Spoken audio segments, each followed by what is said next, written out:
आज हम एक ऐसे गांव की कहानी में चल रहे हैं जिसका नाम तो शांतिपुर है, पर जहां रात होते ही शांति की जगह एक अनजाना खौफ पसर जाता है। तो चलिए शांतिपुर के इस रहस्य को परत दर परत खोलते हैं। कहानी की शुरुआत ही इसी एहसास से होती है। सोचिए एक गांव जो दिन में बिल्कुल आम लगता है, जहां चहल पहल है, वही गांव सूरज ढलते ही एक अजीब डरावनी खामोशी में डूब जाता है। ऐसा लगता था मानो किसी ने सारी आवाजों का गला घोट दिया हो। तो चलिए सबसे पहले बात करते हैं शांतिपुर के इसी सन्नाटे की। ये कोई मामूली खामोशी नहीं थी, बल्कि एक ऐसा डर था जिसने पूरे गांव को अपने शिकंजे में ले रखा था। मतलब हर सुबह गांव वाले उठते थे और कोई एक गायब होता था, बिना किसी निशान के। और सबसे खौफनाक बात यह थी कि किसी को नहीं पता था कि उन्हें कौन, कहां और क्यों ले जा रहा है। नतीजा, सूरज ढलते ही हर कोई अपने दरवाजे बंद कर लेता था। और जो बात इस पूरे मामले को और भी डरावना बनाती थी, वो था सुरागों का न होना। मतलब कोई चीख नहीं, कोई लड़ाई का निशान नहीं, कोई गवाह नहीं। बस अगली सुबह जमीन पर एक काला जला हुआ निशान मिलता था, जैसे किसी को वहीं पर भस्म कर दिया गया हो। अब कहानी में एक नया मोड़ आता है। एक ऐसे इंसान की एंट्री होती है जो इन सब बातों से, इस डर से बिल्कुल बेखबर है, और उसकी ये वापसी ही इस रहस्य का केंद्र बनने वाली थी। ये है रवि। शहर में पला बढ़ा, गांव के रीति रिवाजों, यहाँ के डर से उसका कोई लेना देना नहीं। वो तो बस अपने पिता की मौत के बाद जमीन के कुछ काम निपटाने के लिए मजबूरन शांतिपुर आया था।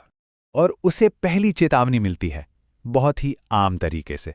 ऑटो वाला बस इतना कहता है, साहब रात को बाहर मत निकलना। ये एक छोटी सी सलाह थी, पर उस खौफ की पहली झलक भी जो पूरे गांव में फैला हुआ था। और यहीं पे हमें दो दुनियाएं टकराती हुई दिखती हैं। एक तरफ है रवि, जिसका मानना है कि ये सब बस मनगढ़ंत कहानियां हैं, अंधविश्वास है।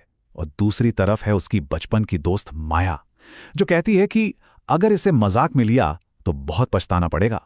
उसके लिए ये डर हर रात की एक कड़वी हकीकत थी। तो आखिर सच क्या था? क्या ये सिर्फ अंधविश्वास था या फिर कुछ और? चलिए अब इस श्राप के राज से पर्दा उठाते हैं, क्योंकि ये कहानी सिर्फ भूतों की नहीं, बल्कि एक श्राप की थी। रवि की मुलाकात होती है गांव के पुजारी आचार्य सत्यदेव से, और वो जो बताते हैं वो रवि के पैरों तले जमीन खिसका देता है। वो कहते हैं कि ये कोई भूत प्रेत का साया नहीं, ये एक श्राप है, और इसका सीधा कनेक्शन रवि के परिवार से है। पुजारी ने इस डर को एक वजह दी। हुआ ये कि बरसों पहले रवि के दादा ने अपनी जमीन पर बना एक पुराना मंदिर तोड़ दिया था, और उस मंदिर की तो रक्षक आत्मा थी, वो उन्हीं खंडरों में कैद हो गई। अब वो आत्मा अपनी आजादी के लिए हर रात एक इंसान की रूह का शिकार करती है। अब इतनी भयानक सच्चाई जानने के बाद कोई क्या करेगा? डर जाएगा, है ना? पर रवि का दिमाग इसे मानने को तैयार नहीं था। वो फैसला करता है कि वो खुद इस अंधेरे का, इस श्राप का सामना करेगा। और जैसे ही वो ये फैसला करता है, उस पर हमले शुरू हो जाते हैं। ये हमले जिस्मानी नहीं, बल्कि दिमागी थे।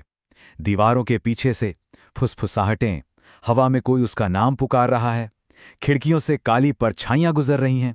ये सब उसके यकीन को तोड़ने की कोशिश थी। आखिर में रवि का सब्र जवाब दे जाता है। वो कहता है, मुझे सच्चाई जाननी है, अब डरने से कुछ नहीं होगा। और वो माया के लाख मना करने पर भी उन खंडहरों की तरफ निकल पड़ता है जहां से इस पूरे खौफ की शुरुआत हुई थी। और वो पहुंच जाता है उन खंडहरों में। जरा उस जगह की कल्पना कीजिए। चारों तरफ जली हुई मिट्टी, टूटी फूटी दीवारें, और हवा में एक अजीब सा भारीपन। वहां उसे एक पुराना दिया मिलता है, और वो उसे जला देता है। एक छोटा सा काम, पर यही उस सोई हुई बुरी शक्ति को जगाने के लिए काफी था। और दिया जलते ही मानो कयामत आ गई। जमीन बुरी तरह कांपने लगी, और हवा में ऐसी दर्दनाक चीखें गूंजने लगी जैसे हजारों आत्माएं एक साथ तड़प रही हों। और अब हम पहुंचते हैं कहानी के सबसे खौफनाक मोड़ पर, अंतिम शिकार।